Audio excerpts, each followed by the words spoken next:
할렐루야, 새 아침입니다. 어제도 평안하셨을 줄 믿습니다. 오늘도 우리 다 같이 찬양 한 장 드릴까요? 제가 여러분들에게 그럼에도 불구하고 라는 복음송을 나눠 드렸습니다. 한 번 다 틀어보셨죠? 예, 마음속에 어려움이 있을 때 주님 내게 먼저 오사 날 먼저 안으셨네. 마음속에 어려움이 있을 때 마음속에 어려움이 있을 때 마음속에 어려움이 있을 때 주님 내게 먼저 오사 내 마음을 만지고 주님 앞에 나올 수 없을 때 주님 앞에 나올 수 없을 때 주님 앞에 나올 수 없을 때 주님 날 먼저 아르시네. 그럼에도 불구하고 날 사랑하시는 내 하나님의 사랑 나의 모든 걸 덮고 그럼에도 불구하고 날 안아주시는 내 하나님을 부를 때 아버지라 부르죠. 다시 한번 할까요? 마음속에 어려움이 있을 때 마음속에 어려움이 있을 때 마음속에 어려움이 있을 때 주님 내게 먼저 오사 내 마음을 만지고 주님 앞에 나올 수 없을 때 주님 앞에 나올 수 없을 때 주님 앞에 나올 수 없을 때 주님 날 먼저 아르시네. 아멘. 그럼에도 불구하고 날 사랑하시는 내 하나님의 사랑 나의 모든 걸 덮고 그럼에도 불구하고 날 안아주시는 내 하나님을 부를 때 아버지라 부르죠. 그럼에도 불구하고 날 사랑하시는 내 하나님의 사랑은 나의 모든 걸 덮고 그럼에도 불구하고 날 안아주시는 내 하나님을 부를 때 아버지라 부르죠. 아버지 하나님, 저희들의 연약함, 저희들의 부족함에도 불구하고 저희들을 여전히 사랑하시는 주님 앞에 이렇게 이 하루를 시작하면서 예배 드릴 수 있게 하시니 주님 감사합니다. 오늘도 저희들의 연약함과 부족함을 하감하옵시고 저희들에게 가장 필요한 은혜, 가장 필요한 말씀으로 채워주셔서 좀 더 주님이 기뻐하시는 사람, 좀 더 믿음과 성령의 사람으로 변화되고 무장되는 복된 시간 되게 해 주시옵소서. 시종을 온전히 우리 주님께만 의탁드리며 예수님의 귀하신 이름으로 감사하오며 기도하옵나이다. 아멘. 할렐루야. 우리 하나님의 말씀은 사도행전 9장 31절 한 절만 같이 읽겠습니다. 사도행전 9장 31절. 사도행전 9장 31절. 9장 31절. 시작. 그리하여 온 유대와 갈릴리와 사마리아 교회가 평안하여 든든히 서가고 주를 경외함과 성령의 위로로 진행하여 수가 더 많아지니라. 아멘. 오늘 본문 말씀은 그리하여 라는 말로 시작되는데 그 말씀에 좀 주목할 필요가 있겠습니다. 그리하여 교회가 평안해지고 든든히 서하고 주를 경외함과 성령의 위로로 진행하여 수가 많아졌다. 교회가 든든히 서하고 수가 많아진다. 이 한마디로 무슨 말이죠? 교회가 부흥했다는 것입니다. 그런데 어떻게 교회가 부흥했다는 것입니까? 그것을 설명해 주는 것이 바로 그리하여라는 단어입니다. 그러니까 그리하여라는 것은 9장 전체에 있었던 일들로 보면 무리가 없겠다 하는 생각이 듭니다. 그리하여 교회가 이렇게 부흥됐다는 것입니다. 그러면 9장에 있었던 일들을 요점 정리해 볼 필요가 있겠죠? 크게 세 가지로 정리할 수가 있는데 오늘은 그 첫 번째로 말할 것도 없이 사도행전 9장의 제일 중요한 사건은 사울의 회심의 사건입니다. 사울의 회심의 사건. 그리하여 교회가 든든히 서가고 부흥했다는 것입니다. 믿는 자들을 핍박하며 미쳐 날뛰던 사울이라는 자가 믿는 자들을 그렇게 핍박하면서 교회를 박해하던 그 사울이라는 한 사람이 예수를 만나게 되면서 그리하여 교회의 부흥이 시작됐다는 것입니다. 성도 여러분, 그러므로 우리 잊지 말아야 합니다.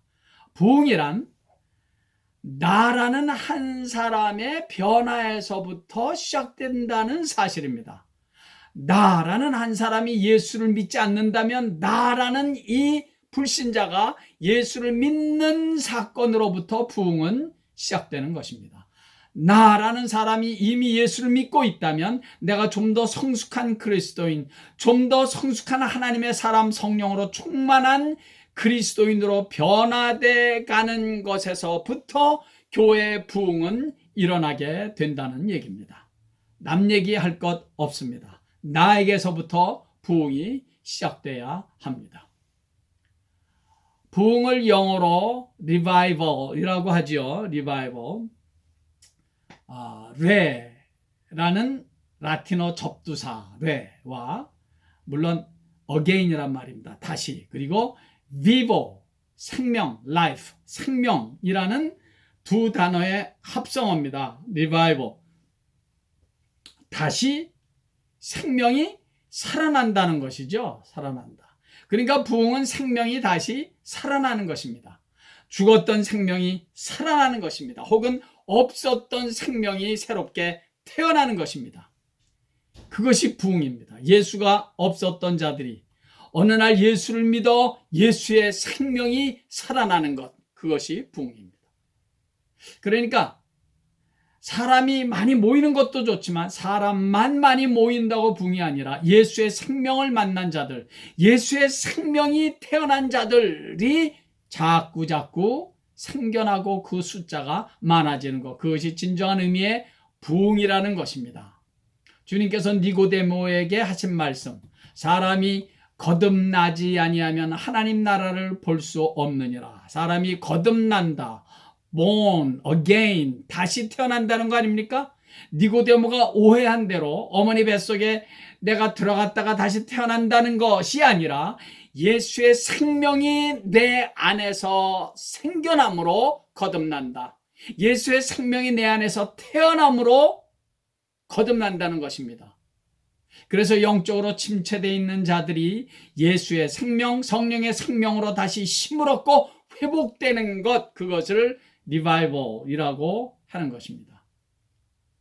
교회를 다녀도 얼마든지 예수의 생명이, 이 리바이벌의 역사가 없을 수 있는 일이 가능합니다. 평생을 교회 다녀도 변화되지 않는다면 아마도 그것은 그 안에 예수의 생명이 없기 때문입니다. 예수의 생명이 내 안에서 다시 태어난 리바이벌, 레비버 한 적이 없기 때문에 그럴 것입니다.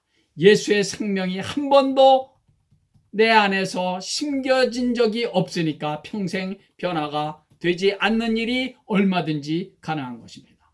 그러므로 교회는 여러분, 진정한 부흥, 리바이벌, 이 레비버, 이 생명이 태어나는, 예수의 생명이 새롭게 태어나는 부흥을 위해서, 예수의 생명이 다시 살아나고 심겨지는 부흥을 위해서 이 땅의 모든 교회들은 쓰임받아야 하고, 그런 부흥을 위해서 우리 모두는 기도해야 합니다. 그것이 교회의 본분이기 때문에, 그것이 교회가 존재하고 있는 목적이기 때문에 그렇습니다. 요즘같이 그 쿼런틴 같은 이 기간에, 바로 이 기간이 하나님께서 우리 모든 교회와 성도들에게 주신 진정한 부흥, 예수의 생명이 심겨지는 부흥을 위해서 열심히 이런 기간 동안에 기도하는 그런 기간이 됐으면 참 좋겠습니다. 그래서 언젠가 다시 모여 마음껏 하나님을 예배하며 교회 생활을 할 수 있을 때 하나님께서 부어주시는 더 큰 부흥의 불길이 일어나도록 이런 쿼런틴 기간을 우리 모두 기도의 기간으로 삼을 수 있기를 간절히 바랍니다. 신약 성경이 쓰여진 헬라어로 부흥이라는 의미의 단어가 하나 있습니다. 아나자오라는 단어가 있습니다. 아나자오. 아나는 다시, again 이란 뜻이고요. 자오는 산다, 산다, 뭐 살아있다, 그런 뜻입니다. 그러니까 아나자오 역시 다시 산다는 뜻입니다. 그런데 이 아나자오라는 단어가 탕자의 비유에서 쓰여졌다는 사실이 아주 흥미롭습니다. 돌아온 탕자를 보고 아버지가 하신 말씀, 이 내 아들은 죽었다가 다시 살아났으며 내가 잃었다가 다시 얻었노라. 내 아들은 죽었다가 다시 살아났으며, 여기에서 이 다시 살아났으며가 아나자오에서 파생된 단어입니다. 아버지에게는 집 나갔던 둘째 아들은 죽은 것이나 다름이 없었습니다. 그리고 그 아들이 아버지 집으로 다시 찾아온 것은 아버지에게 있어서 그 아들은 다시 살아난 사건이었던 것입니다. 그것이 여러분 부흥입니다. 죽었던 자가 살아나는 것. 하나님 아버지 집을 떠났던 자가 아버지 집으로 돌아오는 것. 그것이 부흥입니다. 예수의 생명이 없던 자가 예수의 생명을 만나는 것, 그것이 리바이벌, 생명의 부흥인 것입니다. 성도 여러분, 하나님 아버지를 떠나 있는 사람들은 다 영적으로는 죽어 있는 자들입니다. 몸은 물론 살아있지만 영적으로는 죽어 있는 자들입니다. 주님께서 사대교회에 하신 말씀이 바로 그것 아니겠습니까? 요한계시록 3장 1절, 내가 살았다는 이름은 가졌으나 죽은 자로다. 멀쩡하게 살아있는 사대교회의 교인들을 보고 주님께서 하신 말씀, 내가 살았다는 이름은 있으나 죽은 자로다. 육신은 건강하게 멀쩡하게 살아있다. 그러나 너희들 영적으로는 다 죽었어. 그런 말입니다. 이렇게 영적으로 죽어있는 자들에게 예수의 생명이 심겨지는 것, 그것이 진정한 의미의 부흥이라는 것입니다. 그리하여 온 교회가 평안하고 든든히 서가며 믿는 자의 수가 날마다 많아졌다는 것입니다. 그리하여 사울이라는 한 청년이, 불신자가, 예수를 핍박하던 자가 예수를 만나 그 안에 예수의 생명이 심겨지는 이 놀라운 한 사람에게서 일어난 부흥의 사건을 통해서 그리하여 온 교회가 평안하여지고 든든히 서가며 믿는 자의 숫자가 날마다 많아지는데 가장 중요한 계기가 되었다는 사실입니다. 한 군데 더 아주 중요한 성경 구절을 찾아보겠습니다. 로마서 14장 9절. 로마서 14장 9절에 이런 말씀이 있습니다. 이를 위하여 그리스도께서 죽었다가 다시 살아나셨으니 곧 죽은 자와 산 자의 주가 되려 하심이라. 예수 그리스도께서 죽었다가 다시 살아나셨으니, 예, 아멘입니다. 그리스도께서 죽었다가 다시 살아나셨으니, 예, 요 다시 살아나셨다는 단어가 바로 아나자오에서 파생된 아네세센이라는 단어입니다. 그러니까 여기서는 이 아나자오라는 단어가 예수님의 부활을 의미하는 단어로 사용됐다는 점을 주목할 필요가 있습니다. 여러분, 저는 교회는 다니는데 예수님의 부활은 믿지 못한다는 사람들이 의외로 많이 있다는 사실을 보고 놀랐습니다. 예수는 믿는데, 그래서 교회도 다니는데 부활에 대한 확신이 없다, 부활은 아직 믿을 수 없다 면은 여러분, 그건 아직 믿는 것이 아닙니다. 진정한 부흥이란 부활의 믿음, 이 썩을 육신이 부활의 날에 부활의 몸으로 변화돼서 저 천국에서 영생을 누리며 영원을 인조하게 되는 날을 소망으로 삼고 이 땅에서 그 부활의 소망과 함께 살아가는 자들의 숫자가 더하여지는 것, 그것이 부흥인 것입니다. 부활을 모르던 자들이, 부활을 믿지 못하던 자들이 예수의 죽었다가 다시 살아나심을 믿음으로 부활의 소망을 가지고 이 땅에서 살아가게 되는 부흥, 그런 부흥이 진정한 부흥인 것입니다. 우리는 부흥하면 자칫 잘못하면 교회 부흥만을 생각하는 그런 경향이 있을 수 있는데, 그런데 사실 부흥은 먼저 내 안에서, 나라는 개인 안에서 일어나야 합니다. 내 안에서, 내 삶 속에서, 내 삶의 한복판에서 부흥의 역사가 일어나야 합니다. 내 삶의 현장에서 내 안에 심겨진 예수의 생명이 꿈틀거리며 일어나는 생명의 사건, 그것이 먼저 내 안에서 일어나야 하는 것입니다. 믿기는 하는데 아직도 내 삶의 그 어느 부분에서는 예수의 생명으로 대처하지 못하는 부분이 분명히 있을 것입니다. 예수의 생명이 내 안에 있는 자답게 그 어떤 환난과 고난, 문제 앞에서도 당당하게 예수의 이름으로 대처할 줄 아는 그런 은혜가 우리에게 있어야 하는 것입니다. 그것이 부활의 믿음, 그것이 부흥이 내 안에서 일어나는 믿음입니다. 사단 마귀는 죽음, 사망의 법으로 우리 믿는 자들을 기죽이고 두렵게 하고 근심 걱정하게 하고 좌절하게 하고, 그래서 무너지고 망가뜨리기 위해서 별짓을, 별 유혹을 다할 것입니다. 그때마다 우리 그리스도인들은 예수의 생명을 소유한 자답게 죽음도 이기시고 부활하신 이 부활의 생명을 소유한 자답게 부활의 생명으로 대처하며 살아야 한다는 것입니다. 예수의 생명이 있는 자답게 말하고 예수의 생명이 있는 자답게 행동하고 결정하는 것, 그것이 내 안에서 부흥이 일어나는 그리스도인들의 삶의 자세입니다. 그런 한 사람 한 사람이 모여서 교회의 부흥을 만들어가게 되는 것입니다. 잊지 마십시오. 부흥은 먼저 우리 개인 한 사람 한 사람 우리 안에서, 내 삶의 한복판에서 일어나야 합니다. 그런 의미에서 여러분, 부흥의 삶은 곧 부활의 삶인 것입니다. 부활의 삶을 산다는 것은 영원히 취소되거나 변질되지 않고 죽지 않는 예수의 생명을 이 땅에서 누리며 살아가는 것입니다.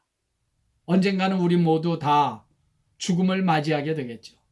그러나 그 부활의 날에는 그 죽음도 우리의 부활을, 내 안에 있는 예수의 생명, 부활의 생명을 막지 못하는 것입니다.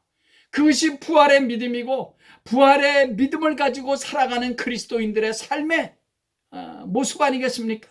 그 부활의 삶을 소망하며 사는 것이 곧 부흥의 삶을 살아가는 것입니다. 잊지 마십시오. 부흥은 먼저 내 안에서 일어나야 하는 것이고, 부흥의 삶은 곧 부활의 삶인 것입니다. 내 삶의 한복판에서 우리는 죽어가는 삶이 아니라, 무너지거나 망가지는 삶을 사는 것이 아니라, 염려나 걱정, 근심으로 찌그러드는 삶을 사는 것이 아니라, 늘 예수의 생명으로 인하여 다시 살아나고 다시 일어나고 다시 힘을 얻고 다시 소망 가운데 일어나는 예수의 생명이 꿈틀거리는 부활의 삶을 살아가야 합니다. 그리하여 온 유대와 갈릴리와 사마리아 교회가 평안하여 든든히 서가고 있었다는 것입니다. 그렇습니다. 그리하여 부흥이 일어나는 것입니다. 예수의 생명이, 부활의 생명이 내 안에 있는 나 아무개로부터 인하여 시작되는 이 부흥의 불길이, 그런 한 사람 한 사람들이 모여서 부흥의 불길이 일어난 그런 교회의 부흥의 불길이, 그리하여 교회가 평안하여 든든히 서가고 구원받는 숫자가 많아지게 되는 것입니다. 때로는 잠잠하게, 때로는 산불처럼 부흥의 불길이 타오르는 것입니다.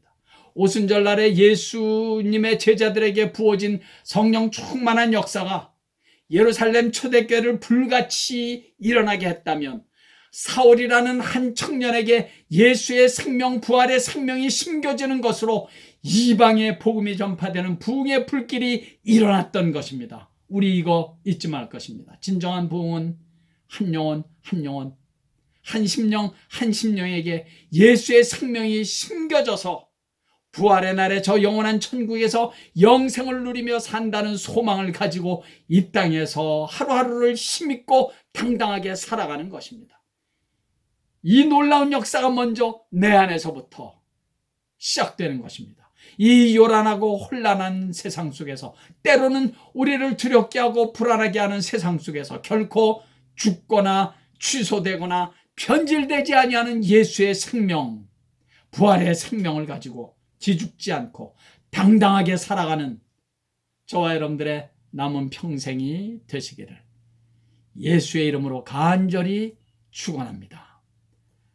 할렐루야. 오늘은 이 말씀 후에 찬양을 부흥 찬양을 함께 부르고 싶은데, 부흥 찬양이 음이 아시다시피 너무 높아요. 제가 한 키를 낮춰서 G로 한번 해봤는데 역시 제 목이 굉장히 쉬워서 역시 높습니다. 그래서 제가 부흥 찬양의 그 링크를 여러분들에게 보내드렸습니다. 그러니까 그 링크를 이제 키시고 그 찬양으로 우리 함께 부흥의 찬양을 들으심으로 오늘 예배를 마치도록 하겠습니다. 기도하겠습니다. 아버지 하나님, 오늘도 지금서부터 2000여 년 전에 사울이라는 한 청년의 영혼에 심겨진 예수의 생명, 부활의 생명이, 거기에서부터 시작된 성령의 불씨가 교회를 하나씩 둘씩 세우게 하고 많은 불신자들을 주님 앞으로 인도해 내므로, 그리하여 교회가 든든히 서하고 교회를 통해서 날마다 부흥의 숫자가 더해졌던 것처럼, 아버지 하나님이여, 바로 저희들 한 사람 한 사람 한 사람을 통하여 오늘 이 예배에 동참하는 한 영혼 한 영혼 하나님의 사람들을 통하여 거기에서부터 부흥의 역사가 일어나는 그런 놀라운 역사를 주께서 부어주시사 저희들이 부흥의 시작이 되게 하시고, 내 안에 심겨진 예수의 생명, 부활의 생명이 우리가 천국 가는 그날까지 이 부활의 생명으로 승리하며 나아가는 그런 남은 평생이 되도록 주여 저희들에게 은혜 위에 은혜를 더하여 주시옵소서.